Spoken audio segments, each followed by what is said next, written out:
নমস্কার বন্ধুরা, আমার টেস্টি কুকিং চ্যানেলে আপনাদের সবাইকে স্বাগত। সবাইকে জানাই শুভ নববর্ষের প্রীতি এবং শুভেচ্ছা।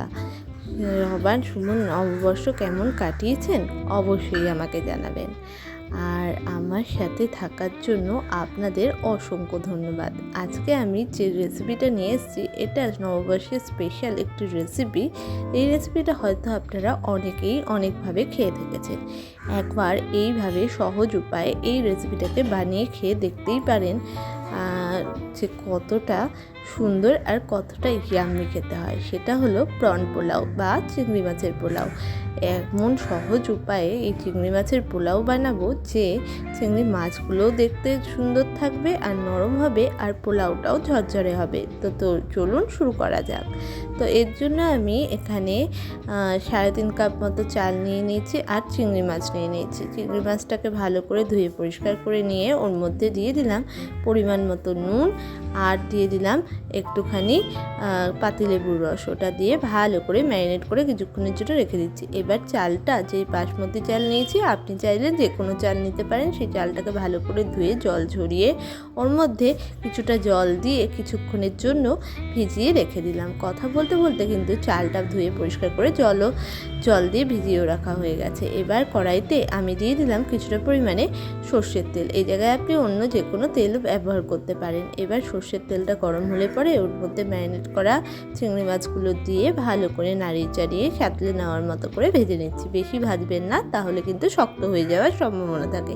এবার ওই চিংড়ি মাছ ভাজার তেলের মধ্যেই দিয়ে দিলাম 1/2 চামচ পরিমাণে ঘিটা দিয়ে তেলের সাথে ভালো করে নাড়িয়ে চাড়িয়ে মিশিয়ে দিলাম। এরপর এর মধ্যে দিয়ে দিলাম গোটা গোলমরিচ আর দিয়ে দিলাম একটু শাহি গরম মশলার গুঁড়ো। এই জায়গায় আপনি গোটা গরম মশলাও দিতে পারেন। এরপর ওটাকে ভালো করে মিশিয়ে নিয়ে দিয়ে দিলাম একটা তেজপাতা।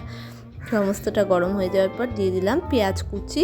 এখানে আমি 2খানা পেঁয়াজকে স্লাইস করে কুচিয়ে নিয়েছি। সেই পেঁয়াজ কুচিটা দিয়ে ভালো করে নাড়িয়ে চাড়িয়ে ওর মধ্যে দিয়ে দিলাম আদা রসুন আর টমেটোর পেস্টটা দিয়ে ভালো করে নাড়িয়ে চাড়িয়ে মিশিয়ে নিচ্ছি। আপনি আদা রসুন আলাদা আর টমেটো আলাদাও পেস্ট করে নিতে পারেন। এরপর ওটাকে নাড়িয়ে চাড়িয়ে মিশিয়ে নেওয়ার পর যখন তেল বেরালো ওর মধ্যে দিয়ে দিলাম হলুদের গুঁড়ো, ধনে জিরে গুঁড়ো আর হলো একটু পরিমাণে কাশ্মীরি লঙ্কার গুঁড়ো লালের জন্য আর দিয়ে দিলাম অল্প একটু পরিমাণে দই দিয়ে ভালো করে ওটাকে মিশিয়ে নিচ্ছি যতক্ষণ না ওর মধ্যে থেকে কাঁচা গন্ধটা যাচ্ছে। এরপর দিয়ে দিলাম পরিমাণ মতো নুন আর চিনি দিয়ে ভালো করে ওটাকে মিশিয়ে নিচ্ছি যতক্ষণ না দইয়ের থেকে তেলটা বেরাচ্ছে আর মশলা থেকেও ভালো করে তেলটা বেরাচ্ছে।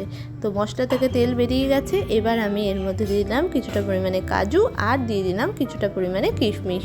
যেহেতু পোলাও হচ্ছে তাই কাজু কিশমিশ না দিলে তো ঠিক চলে না। এরপর ওটাকে আবারও সব কিছুর সাথে ভালো করে নাড়িয়ে চাড়িয়ে মিশিয়ে নিলাম। এরপর জল ঝরিয়ে জলের মধ্যে ভিজিয়ে রাখা চালটা জল ঝরিয়ে ওর মধ্যে দিয়ে দিলাম সম্পূর্ণটা। দেখুন কথা বলতে বলতে সম্পূর্ণ জলগুলো কিন্তু আমার দেওয়া হয়ে গেছে। এবার আমি এর মধ্যে দিয়ে দিলাম চেরা কাঁচা লঙ্কা। এই কাঁচা লঙ্কাটা আপনি আপনার ঝাল অনুসারে দিয়ে নেবেন।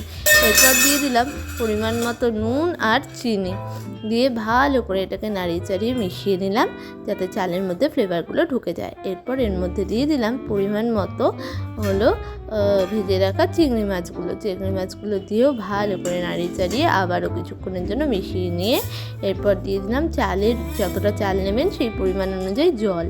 আমি এখানে 2.5 কাপ মতো জল দিয়ে দিয়েছি। জলটা দিয়ে যখন দেখবেন চালগুলো ডুবে গেছে তখন আর বেশি জল দেবেন না। এরপর এটাকে নাড়িয়ে চাড়িয়ে 10 মিনিটের জন্য ঢাকা দিয়ে দিচ্ছি। তো এবার এটাকে ঢাকা দিয়ে দিয়েছি। তো মাঝে মাঝে আমি একটু নাড়িয়ে চাড়িয়ে দেখে নিয়েছি। তো আমার 10 মিনিট হয়ে গেছে। জলটা কিন্তু শুকিয়ে গেছে আর একটুখানি ঘামা আছে আর একটুখানি টেনে নিলে আমি এটাকে নামিয়ে নেব।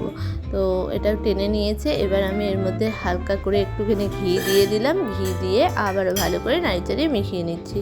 তো আমাদের এখানে রেসিপি তৈরি হয়ে গেছে আমাদের চিংড়ি মাছের পোলাও বা প্রন পোলাও। এবার আমি টেস্ট করে দেখে নিচ্ছি এটা ঠিক কেমন হয়েছে। এটা জাস্ট ইয়াম হয়েছে। এতটাই সুন্দর হয়েছে যে বোঝাই যাচ্ছে না এটা আমার বাড়িতে বানানো, মনে হচ্ছে রেস্টুরেন্ট থেকে তৈরি করে আসা। এই রকমই ভালো ভালো রেসিপি দেখতে অবশ্যই আমাদের চ্যানেলটাকে সাবস্ক্রাইব করে পাশে থাকা বেল আইকনটাকে প্রেস করে দেবেন আর প্রচুর সাবস্ক্রাইব